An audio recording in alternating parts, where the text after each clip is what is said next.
예수를 알므로 인한 기쁨, 이런 제목으로 하나님의 말씀 함께 나누도록 하겠습니다. 베드로후서는 교회 내에 침투한 그 이단 사상, 그것을 주입하는 그런 거짓 교사들이 좀 그 교회를 혼란스럽게 했던 그런 이방인 기독교인들이 있는 소아시아 교회에 보내진 편지예요. 그 교회 안에 있는 구성원들이 믿음으로 굳게 서서 또 말씀에 굳게 서서 있었으면 이런 혼란들이 없었겠죠. 그러나 세상 어느 교회가 온 성도가 믿음으로 굳게 서서 어떤 일에도 혼란이 없이 그렇게 또 지낼 수가 있겠습니까? 이것은 그 베드로서를 받는 교회뿐 아니라 현재 우리 교회도 또 현재 한국교회도 또 어느 교회든지 이런 일들은 늘 있기 마련입니다. 그래서 그런 모든 것들을 생각할 때 우리가 믿음 안에 선다는 것, 말씀 안에 선다는 것이 얼마나 귀한 일인지, 또 얼마나 그것들을 우리가 열심을 내어 또 주의 말씀을 사모해야 되는지 잘 생각해 보게 되는 그런 내용입니다. 베드로 사도는 이제 지금이 네로 황제 이 시대에 보내진 이 편지들인데요. 얼마 있지 않으면 순교를 당하는 그런 상황 속에 있습니다. 그러니까 순교라는 게 너 몇 날 며칠에 죽일 거야 이렇게 오진 않겠지만 상황과 이런 모든 것들이 이제 때가 되었다라는 것들을 알고 있겠죠. 왜냐하면 기독교인들에 대한 박해가 있었을 뿐 아니라 로마 시가지에 불이 났는데 그 불을 낸 책임을 크리스찬들에게 물었던 거예요. 기독교인들이 불을 질렀다. 그러니까 억울하게 이제 누명을 뒤집어 쓰고 나라로부터 또는 옆에 함께 살아가고 있는 내 이웃에게까지 눈총을 받는 그런 이제 하루하루의 생활을 살게 되니 교회 가는 게 예배를 드리러 가는 게 그렇게 편안한 기분으로 갈 수 있었겠습니까? 그리고 또 어찌어찌 간신히 그것을 잘 피해서 교회를 왔다 쳐요. 여기 오니까 또 이단 사상을 퍼뜨려서 이렇게 하지 않으면 하나님의 뜻대로 하지 않은 것이다 라고 하는 그런 내용들을 가지고 또 퍼뜨리는 교사들이 있었어요. 교사라고 한다는 것은 그냥 단순히 성도와 성도 간에 이렇게 이 사람이 이렇게 말하고 저 사람이 저렇게 말하고 이런 맥락이 아니죠. 그래도 어느 정도 교회에서 좀 영향력을 발휘한다라고 생각했던 이들이 이제 그런 영지주의 사상에 또 자신들의 그런 생각을 성도들에게 주입하고 또 그것을 따르도록 종용하고 했던 것이죠. 영지주의 사상은 대표적으로 이런 것이 있습니다. 우리 육신은 악하다. 육신은 악하고 영은 선하니 영은 고결하고 영은 아주 거룩하게 이렇게 구별되어져야 되겠지만 우리 육신은 아무렇게나 살아도 괜찮다라고 하는 그 주장을 펼쳐요. 또 반대로 우리의 이 육신을 어떻게 해야 되냐면 금욕주의를 통해서 이 또 육신을 어떻게 해야 되겠습니까? 거룩하게 지켜야 된다. 그러니까 같은 영지주의인데 이 사람의 말을 들으면 이렇게 말하고 저 사람의 말을 들으면 저렇게 말하고 그 자체만으로도 혼란스럽죠. 그런데 교회 내에는 여러 가지 율법적인 그런 일들로 인해서 또 이런저런 그런 초대교회에서 일어났던 이단 사상들 또 유대교적 그런 사상들 이런 것들이 막 여기저기서 문제를 터뜨리고 있었죠. 자, 안팎으로 참 어렵습니다. 나라에서는 황제로부터 그리스도인들이 불을 질렀다라고 결국 그 말은 다시 말해서 무슨 말이에요? 죄인이라는 거잖아요. 잘못된 사회로부터 격리시켜야 될 존재들 이렇게 이제 낙인을 찍히게 되고 교회 안에서는 교회 안에서대로 시끄럽고 이런 가운데 베드로 사도는 이제 갈 날이 얼마 남지 않음을 느끼면서 왜냐하면 네로가 죽기 전에 베드로 사도가 순교를 당하거든요. 지금이 이제 60년대 70년대 이 사이에 기록된 서신서이기 때문에 뭐 몇 년 안 있으면 또는 뭐 모르죠. 1, 2년 후에 이런 돌아가시게 됐는지.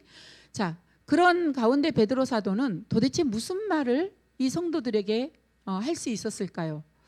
야, 참 이렇게 말하자니 저 성도가 걸리고 저렇게 말하자니 또 다른 성도가 걸리고 또 정말 내가 말을 안 할 수도 없고 또 지금 너무나 안팎으로 어려움을 겪고 있는데 이 어려움 중에 어떻게 하는 것이 이기는 것이라고 말을 할 수 있을까?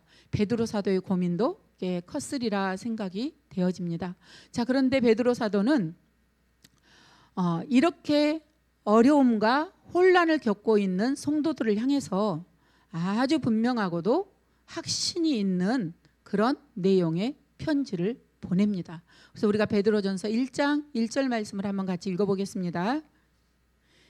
예수 그리스도의 종이며 사도인 시몬 베드로는 우리 하나님과 구주 예수 그리스도의 의를 힘입어 동일하게 보배로운 믿음을 우리와 같이 받은 자들에게 편지하노니. 네, 자, 예수 그리스도의 종과 사도인 시몬 베드로. 베드로가 자신을 이렇게 소개하는 겁니다. 나는 종이고 또 사도이다.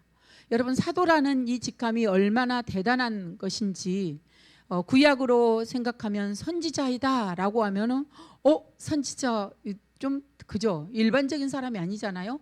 신약에는 사도 그러면 바울도 사도 축에 끼워주지를 않았어요.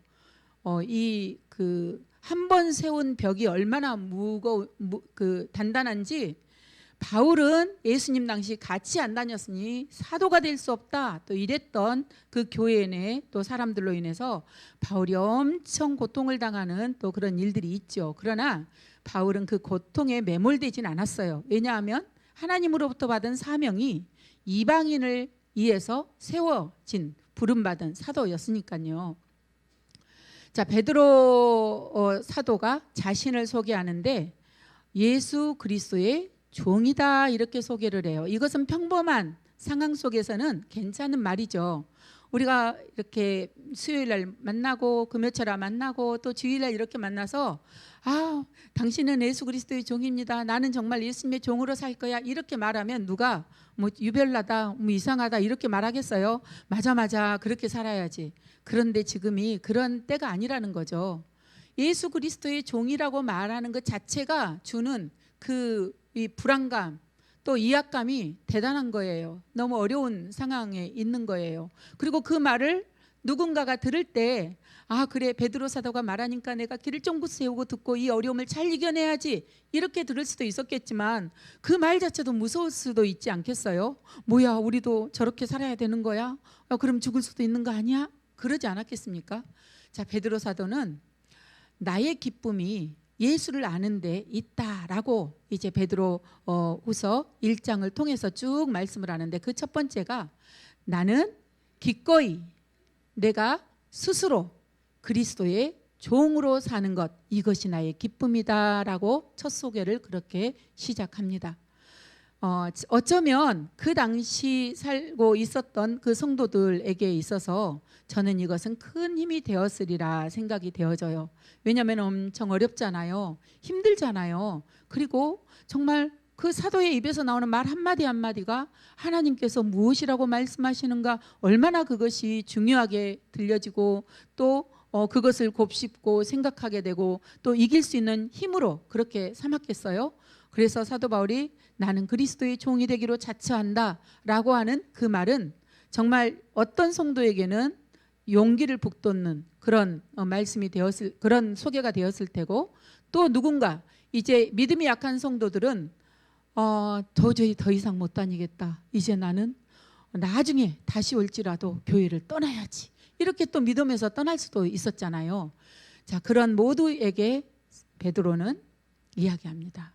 너희들이 어떤 어려움에 있는지 내가 안다. 너희들이 어떤 무서움 가운데 있는지 두려움 가운데 있는지 내가 알고 있어.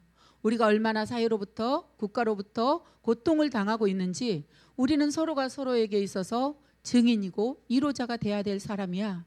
그래서 나는 기꺼이 그리스도의 종으로 살기로 그렇게 종으로 서 있다라고 너희들에게 소개한다라는 거예요. 여러분, 종이 되는 것이 쉬운 일입니까? 종은 지금 우리가 볼 때 종 이러면은 그냥 단순하게 생각할 수 있지만 우리나라도 100여 년 전 그죠? 조선시대 또 대한민국이 이렇게 대한제국으로 이렇게 했을 때에도 여전히 종이 있었죠. 삶을 살아가는 것이 어떤 신분을 내가 깨뜨리고 넘어설 수 없으면 그냥 그 신분 사회이기 때문에 그렇게 살아갈 수밖에 없었던 시대가 있었어요. 그 종이 자기 마음대로 어디를 갈 수 있습니까? 뭐 자기 마음대로 뭐 먹고 싶다고 먹을 수 있습니까? 누가복음 17장에는 이런 말씀이 있어요. 종이 밖에서 일을 하고 와서 그 다음에 나 배고파요. 주인님 빨리 저 먹을 것 좀 주세요. 이럴 수 없다는 거죠. 주인에게 밥 다 차려주고 주인이 뭐 하라고 하면 그거 다 하고 그게 다 마무리가 돼야 자기도 밥 먹고 자기도 쉴 수 있고 이러지 않겠느냐. 그러므로 예수님이 이것은 겸손하라고 하신 말씀 중에 포함되어 있는 거예요. 너희들이 무엇을 했다라고 자랑하지 말아라. 나는 무익한 종입니다 라고 말해라. 너희가 정말 종이라면 그렇게 서 있어야 된다라고 예수님이 하신 말씀 중에 거기에도 종이 나옵니다. 여러분, 이 종은 소유물이에요. 그리고 재산이에요. 그렇기 때문에 사고 팔 수가 있는 거죠. 주인이 뭔가를 하라고 하면 그렇게 할 수밖에 없는 거예요. 그럼 주인은 어떤 사람입니까? 주인은 이 종이 도망갈까 봐 무엇을 해도요?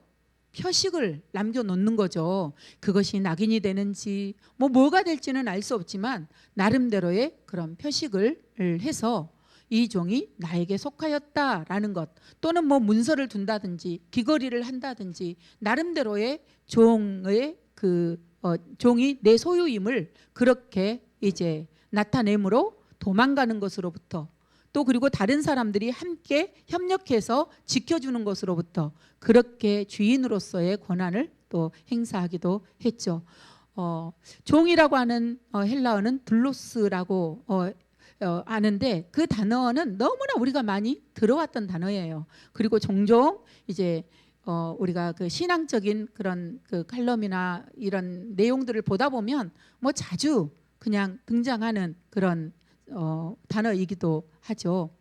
그러나 이 종이라고 하는 단어가 그냥 지금 이 시대에 보는 것과 그 시대의 이 종이라고 하는 건 너무나 다른 차원이다. 더더군다나 베드로가 있었던 그때, 이 베드로 전서와 후서를 썼던 그때에 이 말은 굉장한 결연한 자신의 의지, 그리고 하나님 앞에서, 예수님 앞에서, 성령님 앞에서 우리가 어떤 자세로 이 환난을 이기고 이 고통을 이기고 이 어려움을 이겨내야 된다라고 하는 그런 마음을 담아서 썼던 표현이다라고 볼 수 있겠습니다.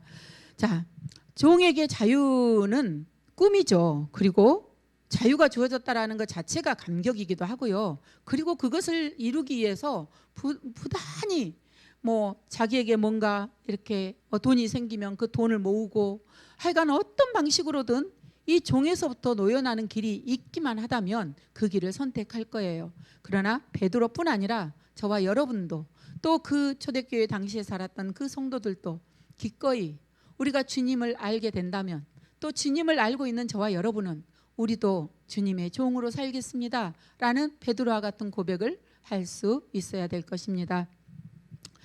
당시에 있던 초대교회 중에 갈라디아 교회가 있어요. 이 갈라디아 교회, 다른 교회들도 마찬가지지만 갈라디아 교회에서 율법을 지켜야 구원을 받지, 할례를 받아야 구원을 받지, 예수님의 구원에 플러스 알파 뭔가 다른 요소들을 가미해야 된다라고 하는 그런 거짓 교사들이 있었어요. 그때 사도 바울이 단호하게 이야기합니다. 한번 성경 말씀 갈라디아서 5장 1절 말씀 같이 읽겠습니다. 그리스도께서 우리를 자유롭게 하려고 자유를 주셨으니 그러므로 굳건하게 서서 다시는 종의 멍에를 매지 말라. 네, 바울은 다시 종이 되는 것이다. 너희가 율법을 지키는 것, 너희가 뭔가를 하는 것, 그것은 종이 되는 것이다. 예수님께서는 너희를 종에서 어떻게 해주셨냐면 종에서 해방시켜 자유를 주셨다. 그런데 너희가 율법을 지켜야 된다라고 하는 그 말을 듣고 그 안에 들어가게 된다면 너희는 또다시 무엇이 되는 것이다? 종이 되는 것이다. 그러므로 종이 되지 말라는 거예요. 더더군다나 사람의 종이 되어서는 안 된다라고 이야기를 합니다. 자, 그러면서 정말 종이 돼야 된다면 이런 종이 돼야 되겠다. 갈라디아서 5장 13절입니다. 너희가 자유를 위하여 부르심을 입었으나 그러나 그 자유로 육체의 기회를 삼지 말고 오직 사랑으로 서로 종노릇하라. 자, 어떻게 하라고요? 네, 사랑으로 종노릇하는 종이 되라는 거예요. 예수님이 주신 이 자유는 율법에서 해방시켜준 구원뿐 아니라 그것이 우리의 신분을 변화시켜 주셨죠. 하나님의 자녀가 되는 그 권세를 주셨잖아요. 그리고 또 그뿐 아니에요. 그것이 우리에게 어떤 영향을 미쳤느냐? 삶의 가치가 변화되게 했던 거예요. 그래서 우리는 살아가기는 살아가지만 예전처럼 살 수 없는 존재가 된 거죠. 그걸 누가 가르쳐줘서가 아니에요. 이미 우리 안에 예수님이 계시기에 내가 아는 그 예수님이 나에게 말씀하고 계시니까 내가 내 마음대로 살 수 없어요. 그러니 우리도 꼭 고백은 안 했어도 저와 여러분도 100%는 아니겠지만 나름 종이다. 그죠? 종의 삶을 살고 있는 줄로 믿습니다. 자, 우리가 주 안에서 그 사랑 안에서 그 은혜 안에서 자유를 선물 받았으니 이 자유가 하나님 보시기에 아름다운 모습으로 사용이 되어지고 기꺼이 주를 향해서는 주님이 나의 전부이십니다. 주님이 나의 기쁨입니다. 고백하는 제목이 되어야 될 줄로 압니다. 자, 두 번째로 예수를 인격적으로 아는 데서 오는 근원적인 은혜와 평강을 누릴 수 있기에 또 기쁨이 됩니다. 여러분, 우리가 예수를 안다는 것은 정말 처음에는 어떤 예수를 알게 되느냐?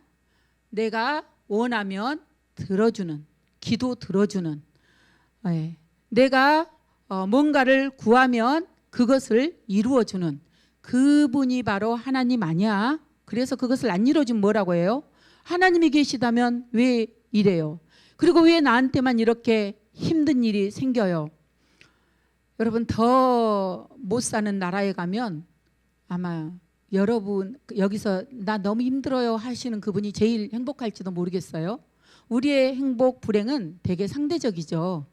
진짜 막 아주 옆에 아무 사람도 없는 상태에서 내가 힘들어요. 나 너무 행복해요. 이런 게 아니에요. 누군가가 좀 더 큰 집에 살아요. 나 진짜 속상해요, 주님. 누구네 집에 막 가전제품이 새 거가 요즘 들어왔대요. AI로 아주 그냥 밖에서도 작동이 가능하고, 물론 뭐 그거 지금 아니어도 작동 가능한 그런 시대이긴 하지만 그런 거 보면 배가 아파요. 힘들어요. 내 안에서 내가 가지려고 한 적도 없는 시기 질투가 일어나요. 그죠? 자, 우리 안에서는 그 상대적인 박탈감이 주는 그 아픔이 참 커요. 그래서 요즘은 이제 소확행이라고 해서 아주 작은 데서 기쁨을 얻죠. 나를 위해서 평소에 1,500원 하는 음료수를 사 먹을 걸 에이 오늘은 안 돼. 나를 위해서 2,500원 하는 음료수를 사 먹자. 슈퍼에 갔을 때 슈퍼에서는 큰 거예요. 그죠? 자, 평소에 카페에 가서 내가 너무 먹고 싶었는데 좀 비싸게 여겨져서 나 그냥 다른 거 먹을래 이렇게 했었는데 오늘은 내가 기분도 좀 그렇고 그리고 뭔가 내가 위로가 좀 필요해. 나 그거 먹고 싶은 거 그래 돈 많은 되는 거 내가 사 먹을래.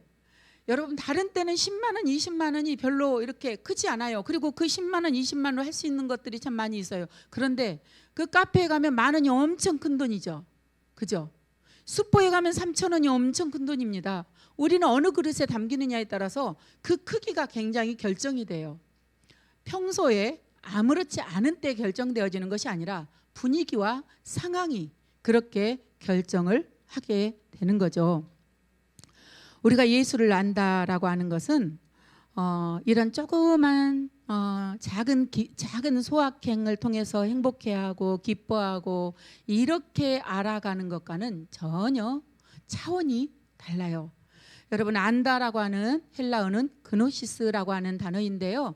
이 단어는 어떤 거냐면 지금 영지주의자들이 이렇게 해야 돼 저렇게 해야 돼 하면서 가르치고 있잖아요. 그리고 그렇게 해야만 하나님의 뜻이야. 그러니 이 지식을 너희가 공유하고 이 지식을 가지고 있어야 돼라고 지식을 중요하다라고 이렇게 전해주는 거예요. 그러니까 베드로 사도가 뭐라고 하냐면 지식이 중요하지 않다는 거예요.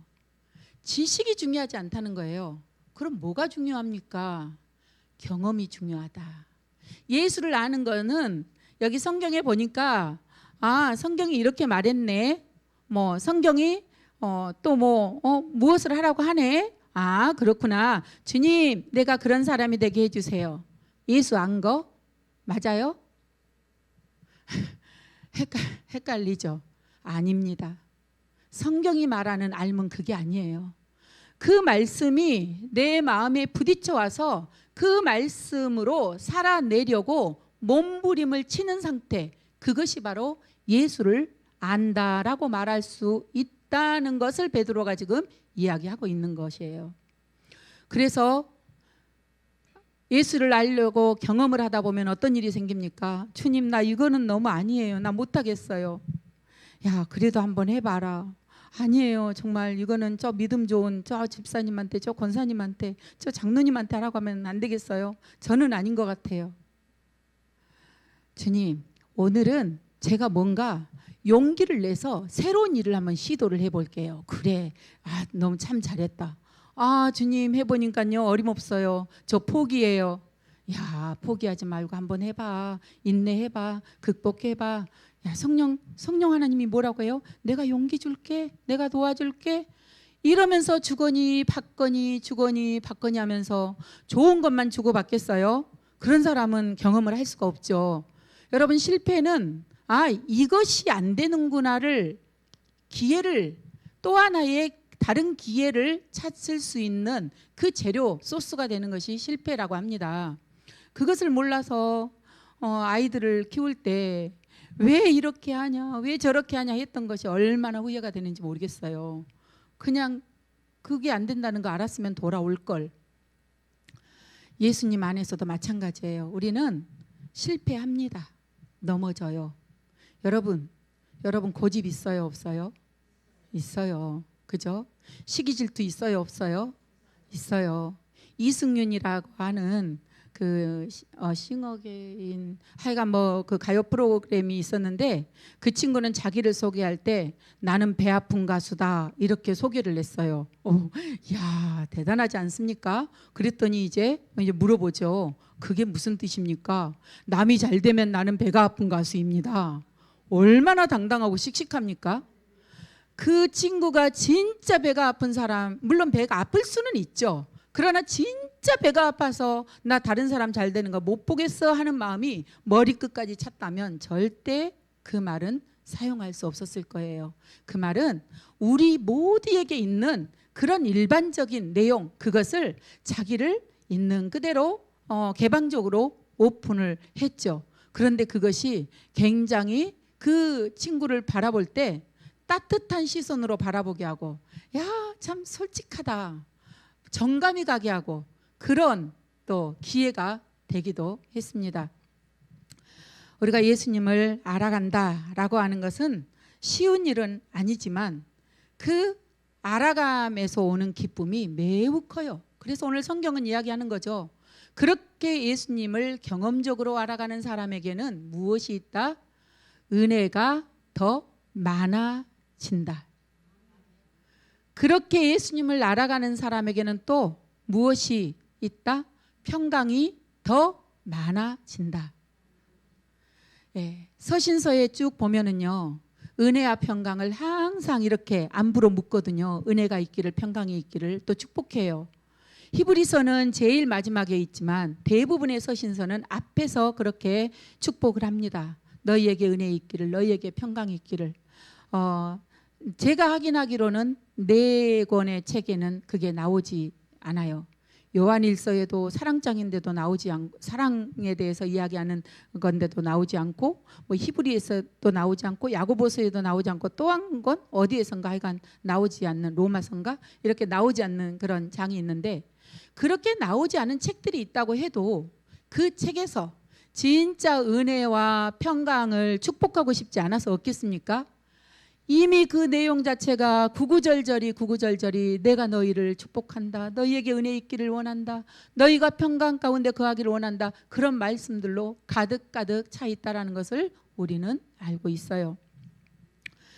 여러분, 우리의 기쁨이 세상 속에 있거나 우리가 원하는 어떤 것, 우리가 초신자 때 이제 막 하나님을 믿었을 때 뭔가 이루어지는 것, 그것에서 행복을 찾고 기쁨을 찾게 된다면 그것은 예수님을 아는 데서 오는 기쁨과는 완전히 다른 것이다.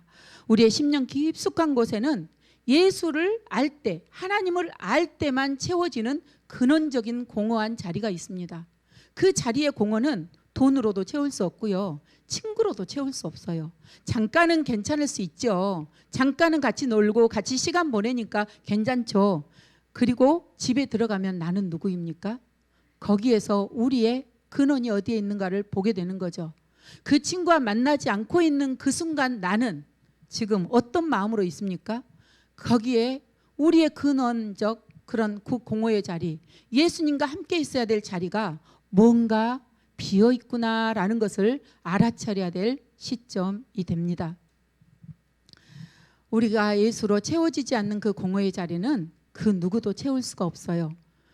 이 자리는 하나님과의 경험, 성령님과의 경험, 예수님과의 동행하는 경험으로만이 채워지는 자리인 줄로 압니다. 우리가 예수님을 알아갈수록 세상이 줄 수 없는 평강으로 우리의 심령이 가득 채워질 거예요. 또 우리의 영혼 깊은 곳에서는 말할 수 없는 찬양이 울려 퍼지게 될 것입니다. 여러분 한번 어린 시절부터 예수를 믿고 난 이후로부터 쭉 한번 인생 여정을 그려보세요. 그때그때마다 찬양이 달랐지 않나요? 그죠? 그때그때마다 찬양이 달랐어요. 그래서 지금 들어도 은혜스럽지만 이 찬양 딱 들으면 그 시절이 그냥 저절로 생각나는 때가 있어요. 10대 때, 20대 때, 30대 때 이렇게 쭉 생각나는, 또는 어떤 고난의 순간, 힘들었던 순간, 또 기뻤던 순간, 또 뭔가 은혜로 충만해서 함께했던 순간들, 이 모든 순간 속에 영적인 그 은혜가 충만한 찬양이 또 그 안에 있다는 것을 우리가 발견하고 있죠. 우리 안에 어떤 모습이 주님의 그 경험 속으로 들어가게 못하게 하는가? 고린도전서 13장 11절 말씀을 한번 같이 읽겠습니다. 시작. 내가 어렸을 때에는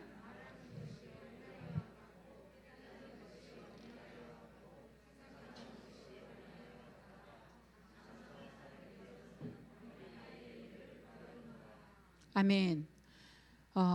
어린아이와 같을 때 말하는 거, 생각하는 거, 깨닫는 것이 어린아이 같아요. 그럼 어떤 일이 벌어지겠습니까? 어린아이는 오해를 엄청 많이 하지 않습니까? 얘들이 부모님 오해를 너무 많이 하잖아요. 지금 이제 다 장성해서 시집장가가고 이렇게 다 컸기도 했겠지만 그들과의 그런 추억들, 지난 시간들을 생각하면 엄청 오해했던 그런 시간들이 다 있을 거예요. 그게 아니라고 아무리 말해도 믿어요, 안 믿어요? 안 믿어요. 자기가 본 게 다니까, 자기가 생각한 게 다니까, 자기가 생각할 때 부당했다고 여기니까. 근데 여러분, 부모가 되어 보니 그게 부당함을 주려고 그렇게 했겠습니까? 그렇게 할 수밖에 없는 상황이 있어요. 그죠? 물론 우리가 신이라면 쟤도 만족시키고 너도 만족시키고 부모도 만족시키고 했겠지만 우리는 그런 존재가 아니에요. 그리고 우리는 여전히 지금도 부족하고 연약하고 한순간 한순간 다듬어져 가야 될 그런 사람들인 거죠. 그런 존재인 거죠. 그런 영혼인 거예요. 어린아이처럼 생각하고 말하고 이해를 하게 된다면 우리는 장성한 사람들의 생각을 받아들이기가 어려워요. 또 이해하기가 어렵죠. 장성한 사람이 된 이후에 나타나는 것이 있는데 어린아이의 일을 버렸대요. 여러분 혹시 어린아이의 일을 다 버렸습니까? 여러분 그런 어른이세요? 저는 아니더라고요. 여러분들은 어떨지 모르겠는데 아마 단언키로 다 어른이 된 사람은 한 분도 안 계시다라고 생각이 되어집니다. 우리가 순간순간 유치해질 때 있죠. 왜 그렇습니까? 아기와 같은 마음, 그 아기는 통합할 수가 없어요. 그죠? 통찰력이 없어요. 그냥 그 순간 주어지는 것에 만족하고 기뻐하고 화내고 막 하고 싶은 말 하고 고집 부리고 이런 게 아이잖아요. 그래서 우리가 그런 모습이 우리 안에서 불쑥 또 누군가에게서 불쑥 튀어나오면 아유 사람이 왜 저래 유치하게 유치하다라고 말을 해요. 우리 안에는 유치함이 다 있어요. 그죠? 우리 안에 어린아이가 왜 없겠습니까? 우리는 천국 가는 그날까지 각자의 모양, 각자의 그런 그 경험치들이 쌓여 있는 어린아이들이 있어요. 그러나 놀라운 것은 그 어린아이가 누구와의 경험을 통해서 은혜가 충만해지고 더 많아지고 평강이 충만해지고 더 많아진다고 하는 것입니까?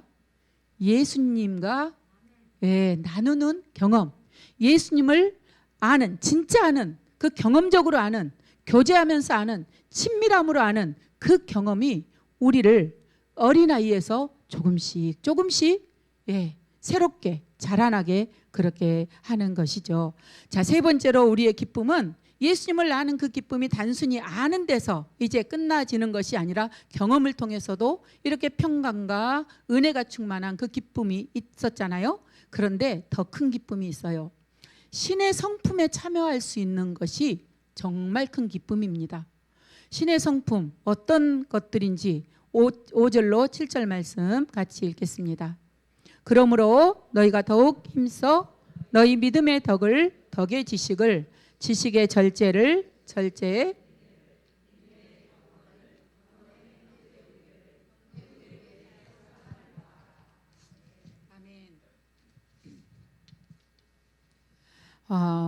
이 신의 성품의 내용을 보니까 어때요?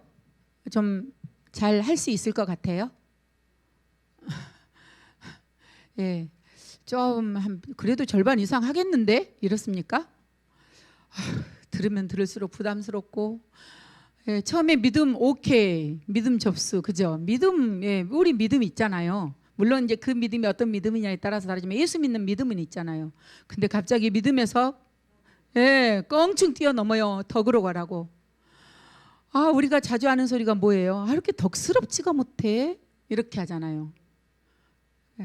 덕스럽지가 못해. 그런데 그게 바로 믿음 다음에 오는 말이거든요. 그 덕 다음에는 또 뭐가 있어요? 지식이 있어요. 덕스럽게 해요. 어떤 사람은 참 덕스럽다 그러는데 바른 지식을 바탕으로 한 덕이 아닌 거예요. 그럼 이것도 경고감이죠.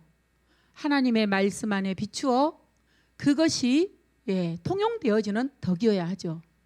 그리고 또 지식 다음에는 뭡니까? 절제.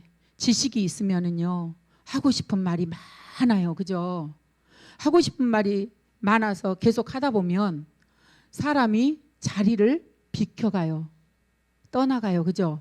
그래서 우리는 또 이렇게 절제가 필요하구나.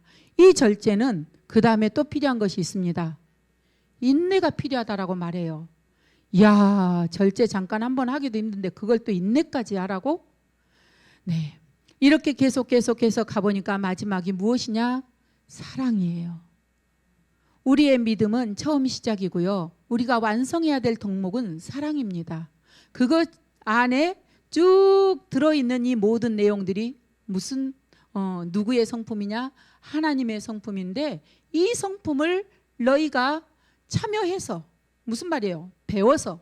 그런데 배우는데 또 쭉 이렇게 읽다 보면 힘써서 배우라고 해요. 힘써서 이 신의 성품에 참여하도록 그렇게 이야기하고 있어요.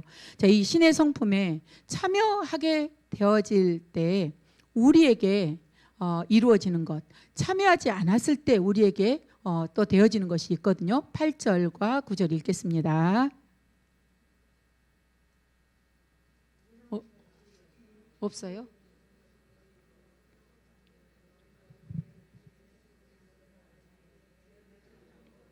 제가 안 드려.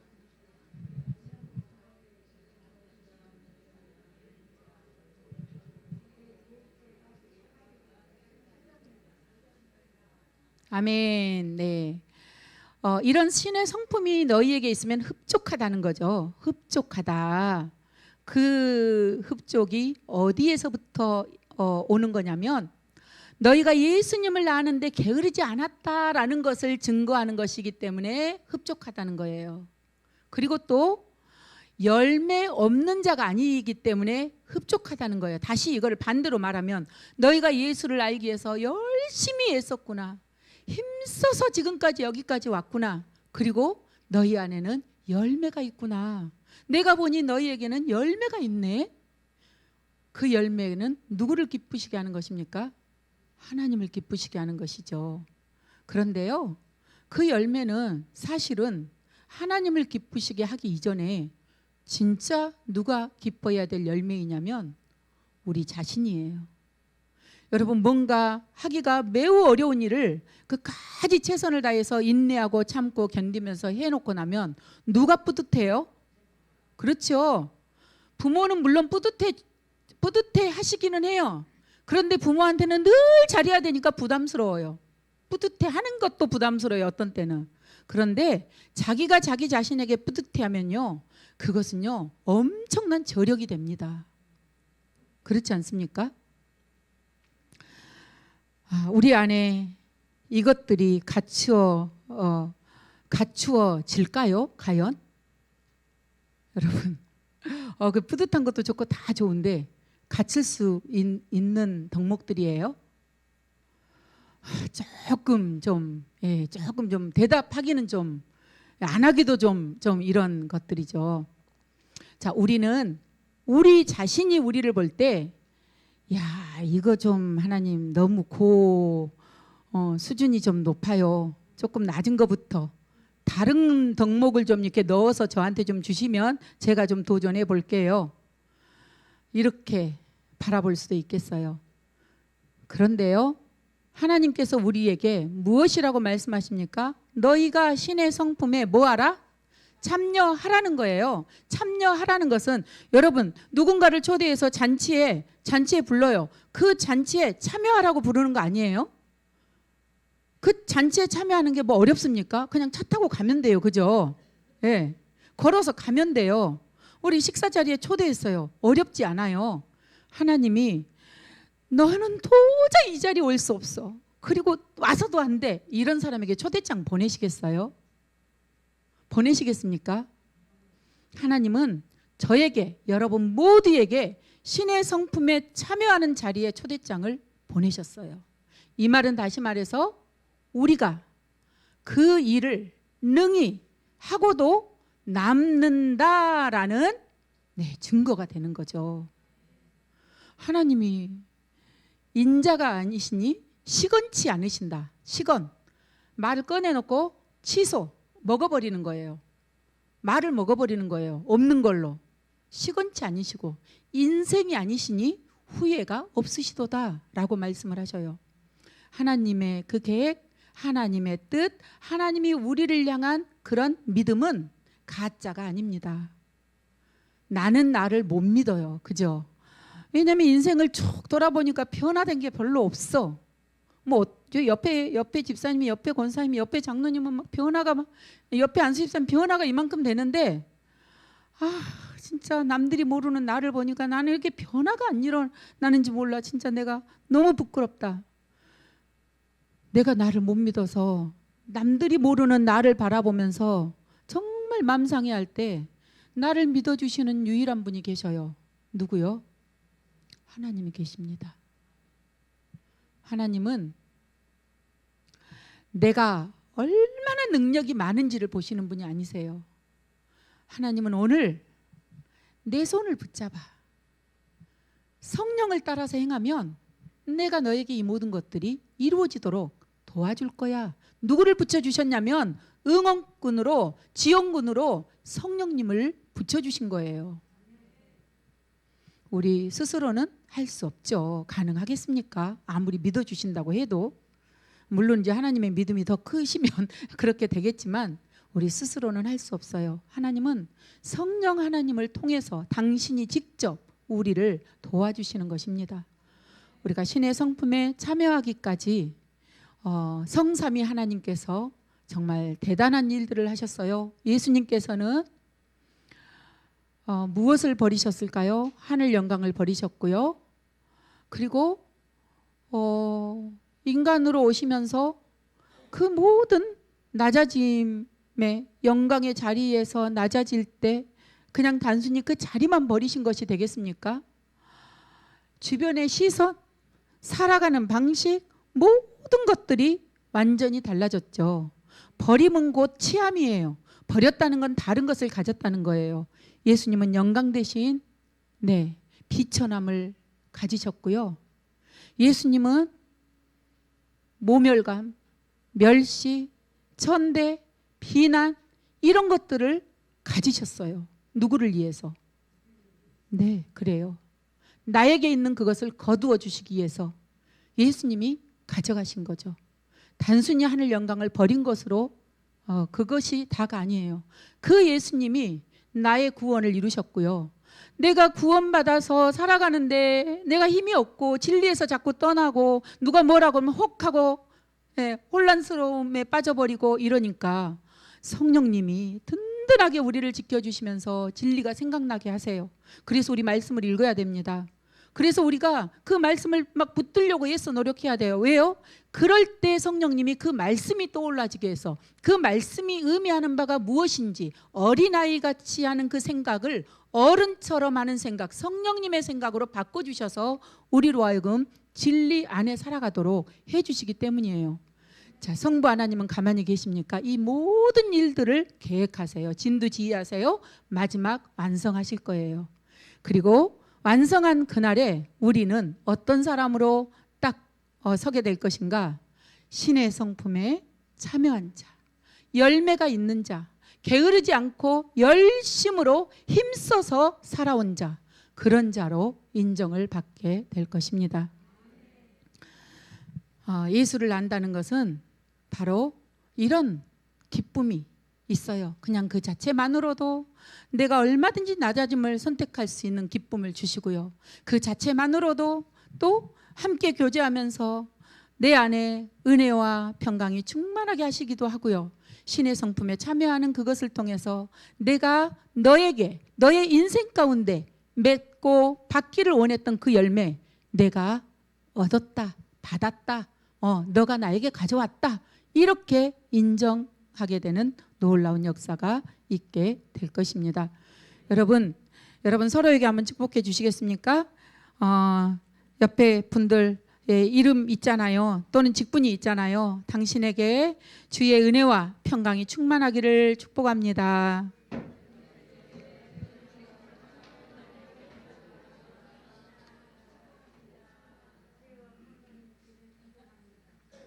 어때요? 기분 좋습니까? 예, 기분 좋은데요. 조금 식초 조금 좀 뿌리자면 우리가 은혜와 성령이 충만하려면요 그냥 안 돼요. 고생길이 훤한 거예요. 지금 축복하셨는데 내가 고생하기로 작정했다 이걸 받으신 거예요. 신의 성품이 그냥 이루어지겠습니까? 갈등하고 때로 하나님 미워요. 나 하나님 안 믿을래요. 삐지고 이럴 수가 있어요. 원망하고 하나님만 원망해요. 믿음의 형제 자매는 말할 것도 없죠. 그죠? 그 과정을 통과해야 됩니다. 그것을 선택하신 거죠. 네. 은혜와 평강이 베드로서에 딱 그렇게 나와 있어요. 다른 데서는 은혜와 평강이 있을지어다 말씀드렸던 것처럼 더 많게 있는 것. 세상에 이럴 수가 있습니까? 은혜면 은혜지 은혜가 또 더 많아진대요. 평강이 더 많아진대요. 이 모든 것들은 세상이 주는 것과 다르다. 내가 너희에게 주는 이 평안은 세상이 주는 것과 다르다라고 요한복음 14장 27절에 말씀하세요. 세상이 주는 거는 어때요? 좀 넉넉하면 평안하죠. 그죠? 등 따시고 배부르고 놀러 갈 때 있으면 친구 오고 그러면 평안한 것 아닙니까?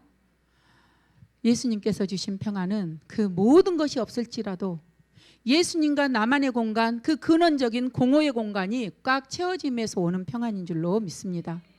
여러분, 우리가 그것을 추구하기 위해서 나 자신에게 때로는 혼자 있는 시간도 주고 또 때로는 주님과 고요하게 대화하는 시간도 갖고 내 인생의 문제, 삶의 문제, 그리고 관계의 문제가 있을 때 그것을 나 혼자서 고민하고 나 혼자서 힘들어하고 나 혼자서 삐지지 말고 주님, 이럴 때는 어떻게 해야 됩니까? 주님 앞에 가지고 나간다면 그 누구보다 따뜻한 성령 하나님께서 또 그 누구보다도 우리를 위해서 십자가에 못 박혀 돌아가신 그 예수님께서, 예수님은 하늘에서, 성령님은 우리 안에서, 그리고 하나님께서는 이 모든 것이 되어져 가는 것들 안에 이루어지는 선함을 보고 성령 안에 있는 신의 성품의 그 오가는 역동을 보고 우리를 더 예뻐라 하시지 않겠습니까?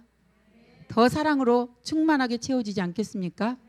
오늘 그 그리스도의 기쁨이 우리 안에서 무기가 되기를 예수님의 이름으로 축복합니다. 함께 기도하시겠습니다.